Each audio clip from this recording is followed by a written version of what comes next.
Continuando com o exercício das atividades propostas, ele quer que a gente calcule a razão dessa progressão aritmética que forma os lados de um triângulo retângulo, tá? Então, a gente vai pegar um triângulo retângulo e ele diz que os lados desse triângulo retângulo formam uma progressão geométrica. Como são três lados, é sempre viável a gente utilizar essa notação especial aqui para representar uma progressão geométrica de três elementos, tá? Você coloca um termo central, que é x, o próximo termo vai ser x vezes a razão, e o termo anterior vai ser x sobre a razão, tá?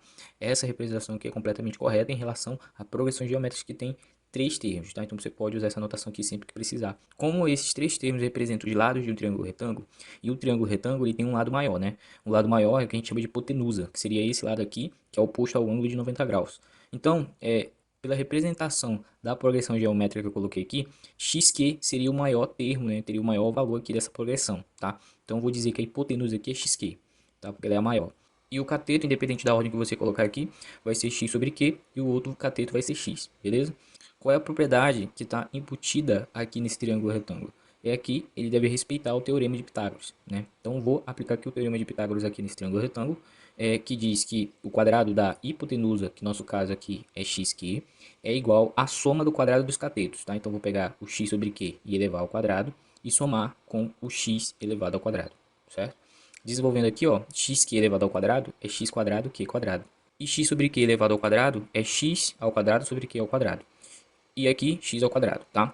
Se você notar aqui, eu tenho na minha equação x quadrado e x quadrado, tá? Então, eu vou representar aqui com esse segmento em vermelho a simplificação de toda essa equação por x quadrado, tá? Então vai me restar o q ao quadrado, igual, aqui vai ficar 1 sobre o q ao quadrado, mais aqui como eu simplifiquei vai ficar 1. Tá? Então eu tenho essa equação aqui, repara que ela está em função do q, tá? Que é a razão que eu quero descobrir. O que eu vou fazer aqui? Você pode fazer do jeito que você quiser, eu vou pegar essa equação inteira e multiplicar por q ao quadrado, porque eu quero simplificar aqui esse q ao quadrado. E como eu sei que é diferente de zero, tá? Porque representa os lados de um triângulo, então não tem problema não eu multiplicar aqui por q ao quadrado. Então vou multiplicar esse aqui por q ao quadrado, vai dar q elevado a quarta, aqui é q ao quadrado, tá? 1 sobre q ao quadrado multiplicado por q ao quadrado vai dar 1. E 1 vezes q ao quadrado vai dar q ao quadrado, certo? Então agora eu tenho essa equação aqui elevada a quarta. Como você sabe, eu posso resolver essa equação aqui como se fosse uma equação do segundo grau, mesmo que ela esteja elevada a quarta. E como que eu faço isso? Eu vou fazer uma substituição. Eu vou supor que existe um y que ele é igual a q elevado ao quadrado, tá? Então, nessa equação vai ficar o seguinte. Y ele é igual a q elevado ao quadrado. Então, q à quarta vai ser y ao quadrado, tá? Já troquei aqui. E q ao quadrado vai ser y. Então, já troco aqui, certo? Agora eu vou resolver essa equação aqui como se fosse uma equação do segundo grau, tá? Então, vou pegar esse membro aqui e passar para o outro lado, tá? Vai ficar desse jeito. E eu resolvo essa equação aqui do segundo grau. Aí vai com você. Você resolve por Bhaskara ou você completa quadrado, aí depende de você.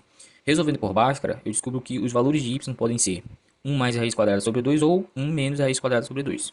Só que tem um problema em ser 1 menos a raiz quadrada sobre 2, que o y daria negativo. Só que o y não pode ser negativo porque ele é um valor elevado ao quadrado.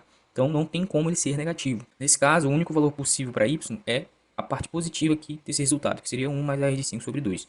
Então, o único resultado possível aqui nessa situação é y ser 1 mais a raiz de 5 sobre 2. Tá? Se y é 1 mais a raiz de 5 sobre 2, então eu vou substituir aqui, porque eu tinha suposto que o q ao quadrado era y. Então, eu vou pegar aqui essa expressão e no lugar do y, eu vou colocar o resultado que eu achei, que era 1 mais a raiz de 5 sobre 2. Então, eu vou substituir aqui. Beleza.